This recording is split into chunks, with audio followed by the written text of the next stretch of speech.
kayak vaginal filler itu sebenarnya sudah cukup banyak juga sih yang ngerjain. Terutama kalau misalnya kliniknya tersebut punya dokter obgyn. Nah, itu biasanya kan orang pos melahirkan, yang disuntik itu area mukosa ya. Jadi kalau kita di bawah itu yang kita suntikan adalah di labia mayoranya itu, supaya dia bentuknya estetik lagi, jadi lebih indah lagi.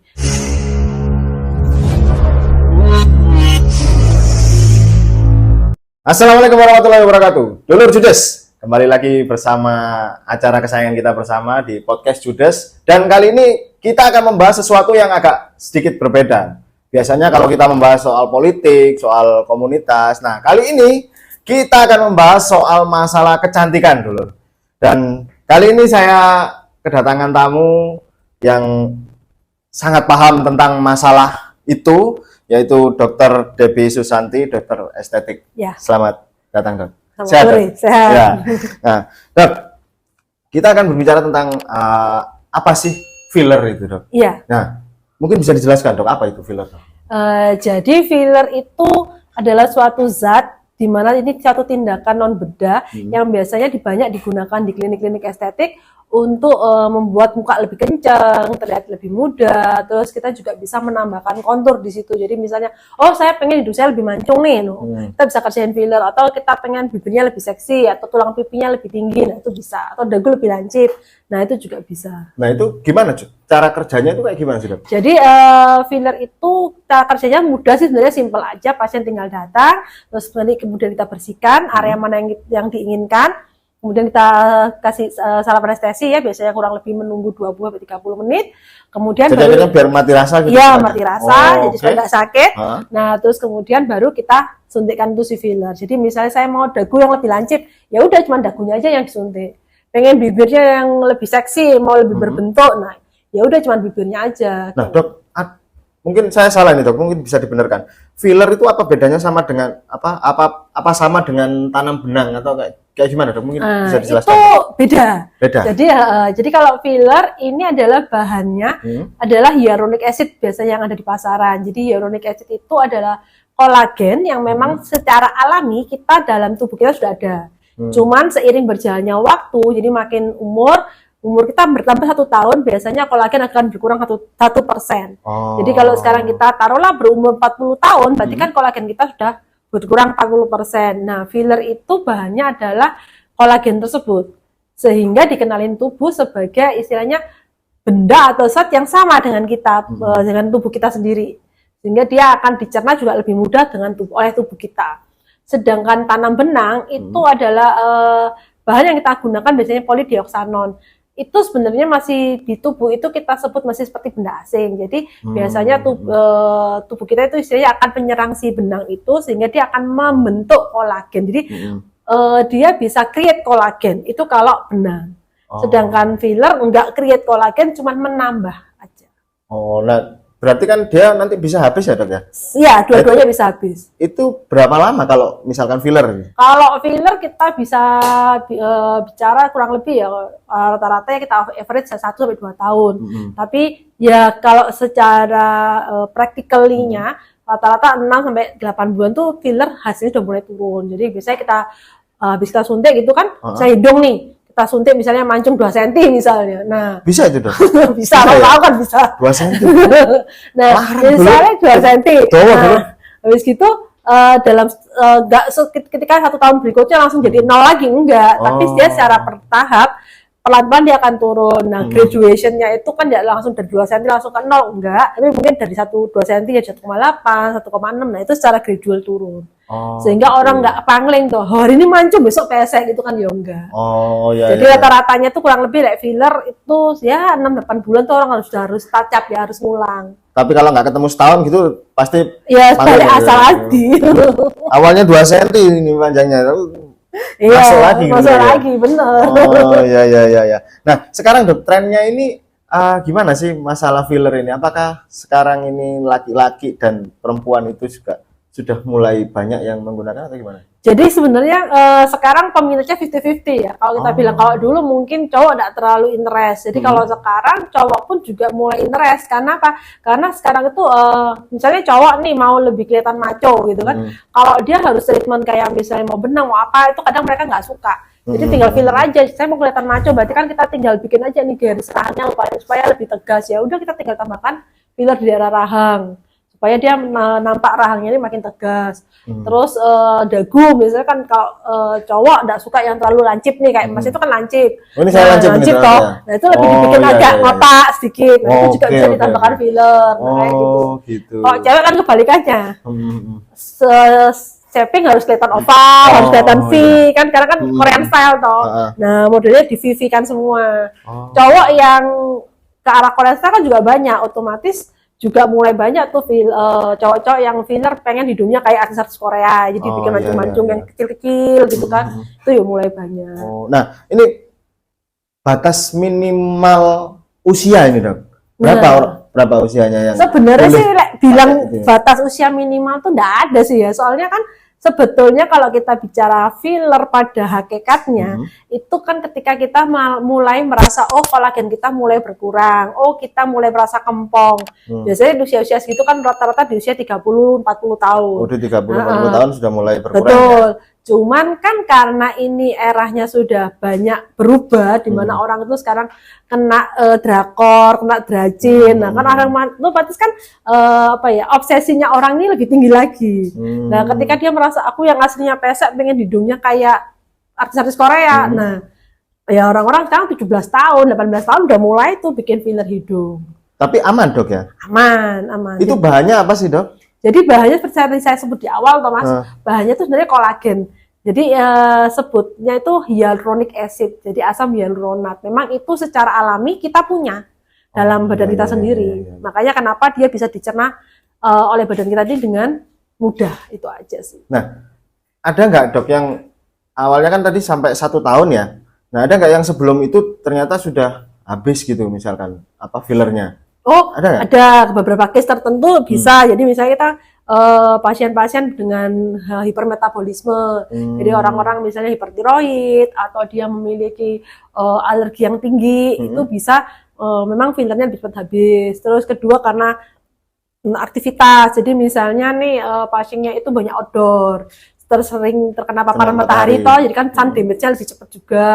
Terus kemudian lifestyle ya, misalnya dia minum alkohol atau dia hobi bergadang, merokok. Nah, itu juga akan lebih cepat mempercepat proses habisnya si filler. Atau yang terakhir, habis treatment filler dia lupa. Dia mungkin facial atau dia mungkin tindakan estetik lain yang ada unsur panasnya. Jadi misalnya radiofrekuensi, kan ada anget-angetnya tuh, atau laser. Nah, itu juga akan mempercepat untuk habisnya si filler itu tadi. Iya. Nah, terus ketika sudah berkurang misalkan, itu harus gimana, Dok? Ya tergantung pasiennya sih. Kalau pasiennya masih merasa hasil ini cukup oke, ya biasanya mereka nunggu sampai kurang lebih waktu habisnya si filler. Tapi kalau merasa dengan pengurangan itu terus merasa kok aku nggak senang ya, aku pengen balik asal yang seperti di filler, ya bisa touch up lagi, jadi bisa nambah lagi si fillernya itu. Cuman biasanya misalnya di awal pakai dosis 1 cc gitu ya, mungkin ketika nambah lagi nggak sebanyak 1 cc lagi, cuman mungkin lebih berkurang. 0,5 mili atau sekian berapa kayak gitu. Nah, itu biasanya pakai filler itu di muka saja atau bagaimana, Dok? Sebenarnya filler banyak macam sih, Mas ya. Jadi memang kalau kita di sini kebanyakan memang pakainya di wajah. Jadi mulai area mata, daerah pelipis, terus naikkan pipi, hidung, dagu, bibir. Tapi sebenarnya ada juga filler misalnya untuk breast filler. Terus ada juga yang namanya vaginal filler. Cuman cuman kan mungkin di dunia estetik jarang dikerjain. Iya. Tapi yang paling banyak yang di memang wajah, di wajah, betul. Iya. Tapi bukan menutup kemungkinan bahwa di body enggak bisa jadi seperti itu. Jadi kayak vaginal filler itu sebenarnya sudah cukup banyak juga sih yang ngerjain. Terutama kalau misalnya kliniknya tersebut punya dokter obgyn. Nah, itu biasanya kan orang pos melahirkan, apalagi yang normal. Nah, itu kan jelek ya habis melahirkan normal. Nah, itu bisa dibenerin lagi pakai vaginal filler. Gitu. Nah, kalau saya mau bahas yang vaginal tapi salah paham ini, Dulur. Gimana ya? Nah, itu gimana, Dok? Cara kerjanya juga sama kayak di wajah atau gimana? Sama. Jadi ya seperti kita filler bibir aja jadi kan. Jadi sama-sama yang disuntik itu area mukosa ya. Jadi kalau kita di bawah itu yang kita suntikan adalah di labia mayoranya itu supaya dia bentuknya estetik lagi, jadi lebih indah lagi. Kan kalau terutama kalau orang yang sudah melahirkan secara normal kan mungkin ada sobean, terus mungkin ada bekas jahitan yang mungkin jadi tidak estetik. Nah itu akan kita kerjain lagi dengan filler, dia akan jadi lebih estetik lagi. Kan dia punya si bibir di bawah itu juga akan kelihatan lebih tebal, lebih kenyal lagi tuh. Terus bisa memberikan rona kemerahan lagi. Kalau mungkin kan sudah ini kan sudah pernah melahirkan atau beberapa kali melahirkan kan dia jadi jelek ya, warnanya agak hitam gitu. Nah itu dia bisa mengembalikan warna pinknya kembali. Bisa ya, Dada? Ya, karena dia bisa merangsang peredaran darah juga. Seperti itu. Nah, berapa cc sih sebetulnya yang normalnya untuk filler itu? Maksudnya ada aturan berapa cc-nya gitu nggak? Nggak ada sih. Jadi sebenarnya tergantung bukan tergantung request. Sebenarnya kita balik itu lihatnya tuh kalau di wajah nih kita lihat itu secara kontur 3 dimensinya. Jadi kadang itu ini memang harus diedukasi lagi ya. Biasanya orang datang cuman dok cuma mau benerin garis senyum aja, padahal dia mungkin lupa bahwa garis senyumnya ini mungkin karena dia udah umur, garis senyum ini terjadi karena mungkin wajahnya sudah turun semua dropping. Jadi kan kalau kita makin umur kan kontur wajah itu jatuh ke depan dan ke bawah. Jadi kan biasanya kita sebut itu bulldog face. Nah kan kayak bulldog jadi melorotnya ke tengah sini. Itu nggak cukup kalau dengan kita cuma filler ini terus berharap ini akan kembali, itu nggak cukup. Kita juga harus filler juga di sini-sininya supaya dia ada efek liftingnya juga. Atau dikombin si filler itu tadi dengan thread lift atau tanam benang, itu akan lebih membantu juga. Nah kalau jumlah anunya tuh, jumlah apa? CC-nya? Jumlah CC-nya ya itu tergantung. Jadi kalau misalnya nih kita maksimalnya ada maksimalnya nggak? Nggak ada sih. Saya punya teman sejawat di Solo sekali filler bisa sampai 12 mili, 16 mili. Jadi memang tergantung yang pasiennya untuk membayar dan dokter yang melihat itu ini perlu atau tidak, itu aja sih. Kita bicara tarif dok, ini berapa dok? Ini, untuk filler ini? Ya kalau tarif kayaknya rata-rata sih ya. Kalau kita pakai yang merek-merek Eropa nih ya misalnya rata-rata tuh 4 sampai 5 juta. Tapi kalau kita pakai itu tergantung jumlah cc-nya atau gimana? Itu per cc. Jadi per cc itu rata-rata 4 sampai 5 juta itu kalau kita bicara rata-rata ya. Terutama di Surabaya mungkin sekitar 4 sampai 5 juta itu yang Eropa. Tapi kalau yang Korean tuh ya biasanya average-nya di sekitar 2 sampai 3,5 juta lah. Apa bedanya kalau yang Eropa sama Korea? Ya, pertama mungkin dari sisi ini berat molekul si fillernya itu. Jadi berat molekul daripada hyaluronic acid-nya itu sendiri. Jadi kan kita ada macam-macam nih dari yang mulai paling ringan sampai yang paling besar. Semakin besar otomatis kan dia juga istilahnya efek ganjelnya itu lebih kuat. Jadi kalau misalnya kita yang sudah tepos banget, nggak mungkin kita kasih yang ringan kan, kesannya cuma lewat aja gitu. Jadi kan mesti diganjel yang lebih kuat, nah, seperti itu. Terus yang kedua juga efek ketahanan. Biasanya produk-produk Eropa ini lebih tahan lama dibandingkan yang Korea punya. Seperti itu. Gitu. Nah, tapi masyarakat sekarang itu lebih suka yang Eropa atau yang Korea? Kalau kita bicara lebih suka yang mana, kayaknya tergantung, balik lagi ke budget kali ya. Gitu ya. Budgetnya sama lur. Lihat filler lur ya. Iya, ya harus balik lagi ke budget. Terutama kita sudah ngomong, wah ini nggak bisa 1 cc. Nah, kalau pasti kan nego nih bisa pasiennya. Kalau misalnya pakai 2 cc, 3 cc, pakai yang Korean aja gimana dok, kan gitu. Gitu. Nah, misalkan kalau di mix gitu bisa nggak dok? Sebenarnya sih bisa saja, cuman kita itu cuman lebih berhati-hati dengan efek korelasinya aja. Jadi kan kadang bisa menimbulkan mungkin alergi pada pasien tersebut. Nah, daripada begitu kita mending istilahnya bertahap. Misal nih kita satu pasien kita sarankan 4 cc nih. Cuman mungkin budget tidak mencukupi. Ya udah kita masukkan dulu aja sesuai budget pasien berapa nih, 1 atau 2 cc dulu. Next kedatangan nambah lagi. Itu mending seperti itu. Daripada nanti kita mix satu saat yang sama, kita separuhnya nih Eropa, separuhnya nih Korea. Nah, itu takutnya apalagi kalau di area yang sama, itu takutnya memang terjadi ini ada hubungan sama si Korea sama si Eropa yang bisa menimbulkan alergi. Nah, kalau misalkan itu sendiri misalkan pakai yang Korea ataupun pakai yang Eropa, itu ada nggak efek sampingnya, Dok? Ada nggak? Jadi secara umum kalau kita bicara efek samping daripada si filler, ya sebenarnya nggak besar ya, paling cuman merah atau lebam. Kalau misalnya kita kena pembuluh darah, itu kan kalau kita nyuntik kan ada kadang ada lebam. Terus yang ketiga mungkin biasanya bengkak. Kenapa? Karena si filler ini banyak kan hyaluronic acid itu menyerap air. Jadi biasanya kalau terutama kalau area-area yang bony area ya kayak misalnya hidung atau dagu, kadang kita merasa wah ini udah terlalu mancung dok, padahal besok atau lusanya dia kempes. Karena di awal dia kan nyerap airnya lebih banyak. Nah terus kemungkinan terjelek atau efek samping terjelek daripada si filler ini bisa menyebabkan infeksi hingga terjadi nekrosis. Nekrosis itu artinya jaringannya mati. Itu bisa terjadi kalau misalnya si filler ini masuk ke dalam pembuluh darah. Jadi biasanya itu tergantung daripada skill dokter yang mengerjakan. Ya. Jadi saran saya sih kalau milih filler ya kerjain sama dokter, jangan cuma sama perawat atau cuma sama, kan sekarang banyak nih yang beredar mantri ngerjain filler, bidan ngerjain filler. Nah, karena takutnya begitu. Ya, yang paling aman kayak dokter ini paling aman kayaknya. Gitu ya. Boleh. Ya sekalian promosi juga kan nggak apa-apa ya. Nah, Dok, terus selain apa ya? Efek samping selain itu tadi ada lagi, Dok? Ada lagi nggak, Dok? Kemarin yang sempat heboh itu ini yang kemarin kejadian di Singapura itu yang sempat buta. Itu sama sih seperti nekrosis. Jadi ketika si filler ini atau bahan itu tadi masuk ke pembuluh darah, nah dia kan bisa masuk kemana-mana nih. Misalnya kita mau filler hidung, nah hidung ini kan pembuluh darahnya di mana-mana. Kalau dia masuk ke mata ini bisa buta. Kalau dia nyantol di otak kan bisa stroke, bisa meningitis seperti itu. Tapi kemungkinan itu kan sangat kecil sekali, Dok ya? Ya, sangat kecil. Itu kan ya bisa dibilang pasien apes ketemu dokternya sing apes. Ketiban apes dulu. Ya. Kejadian itu kecil selama kita sesuai dengan prosedur SOP yang benar.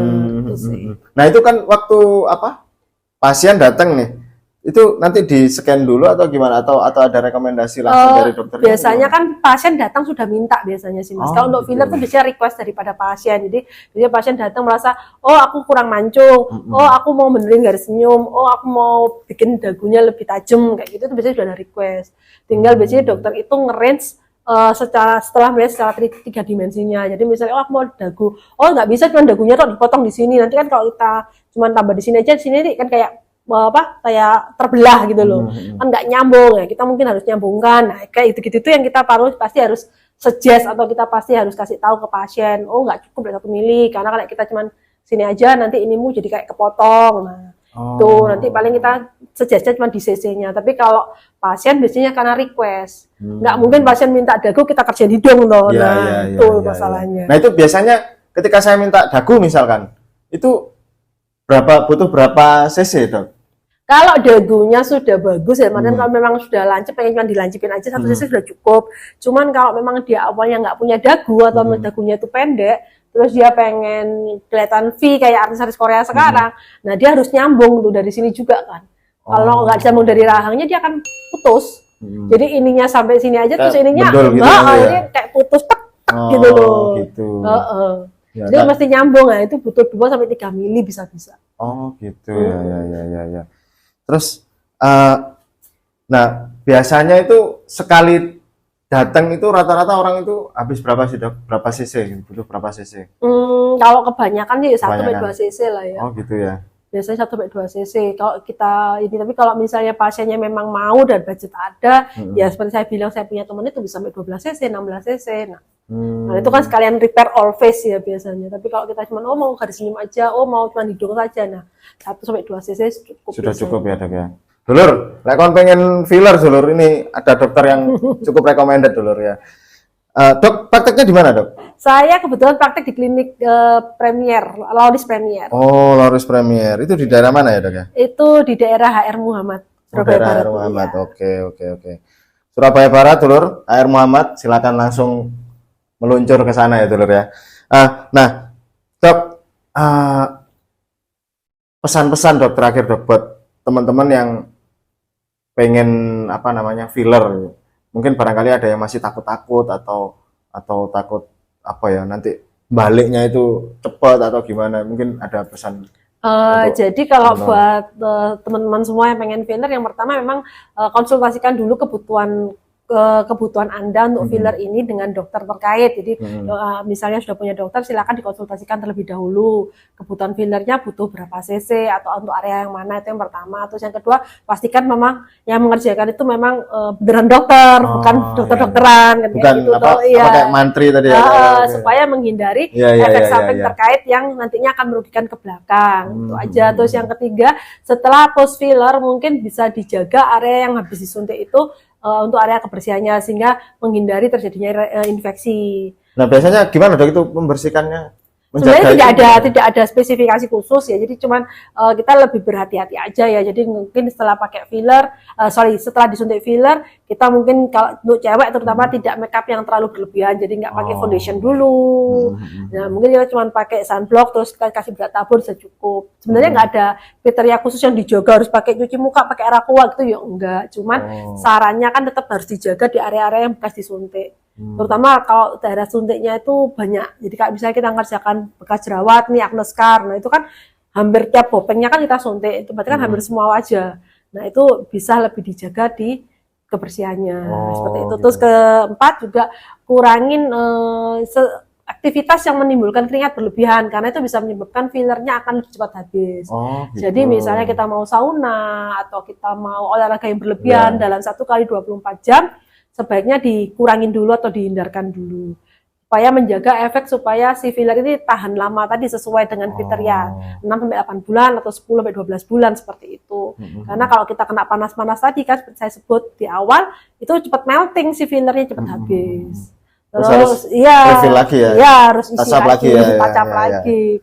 Terus untuk tindakan-tindakan estetik yang lain seperti facial, RF, laser mungkin bisa dilakukan 2 minggu setelah filler. Oh, berarti setelah filler harus dibiarkan dulu. Ya, kalau memang misalnya mau perawatan lagi atau gimana? Kalau mau perawatan yang lain bisa di hari yang sama, cuman biasanya filler terakhir. Jadi misalnya mau laser, mau filler, ya laser dikerjain dulu baru kita filler. Atau kita mau facial terus kita mau filler, ya facial dikerjain dulu baru kita filler. Berarti filler itu tetap yang paling terakhir. Ya, kalau di hari yang sama. Ya, Dulur. Kayak gitu Dulur obrolan kita kali ini seputar masalah filler Dulur ya. Nanti kita akan lanjut lagi dengan Dokter Debbie masalah kecantikan yang lain Dulur di pertemuan selanjutnya Dulur. Kita aja Dulur. Sampai jumpa. Jangan lupa subscribe Dulur.